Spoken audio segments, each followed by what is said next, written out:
आताच MPSC group C मेन्सचा result आला आणि कित्येक विद्यार्थ्यांचं नोकरीचं स्वप्न परत एकदा स्वप्नच राहिलं.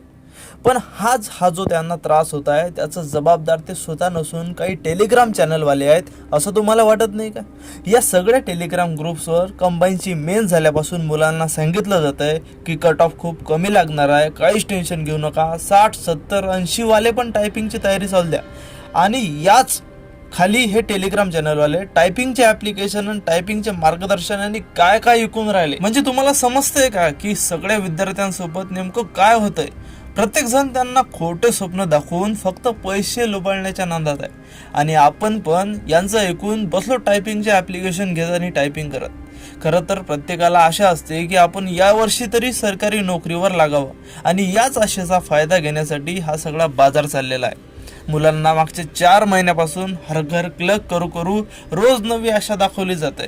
आणि ते जाऊ द्या, पण रिझल्ट बाबत आयोगाने काहीच सांगितलं नाही, तरी मागच्या 2 महिन्यापासून याचं रोज सुरू असते की आज रिझल्ट लागते, उद्या रिझल्ट लागते. पुरं दिवसभर बस अपडेट पाहत बसत आहे. जसं की आयोग टेलिग्राम ग्रुपवाल्यांचा नातेवाईक लागते की त्यांच्या कानात येऊन सांगते की रिझल्ट कधी लागते.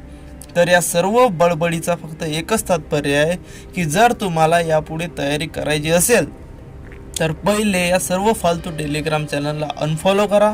फक्त एखादं चॅनल ठेवा की जो जेन्युइन आणि फक्त कामाची माहिती सांगतो. आणि आता तुम्हाला तर अंदाज आलेलाच असेल की तुमच्या टेलिग्रामवर खूप सारे ग्रुप असे आहेत की ज्यांनी मागच्या 2 महिन्यापासून तुमचा नुसता टाइमपास केला. तर या सर्वांना लात मारून बाहेर फेकून द्या.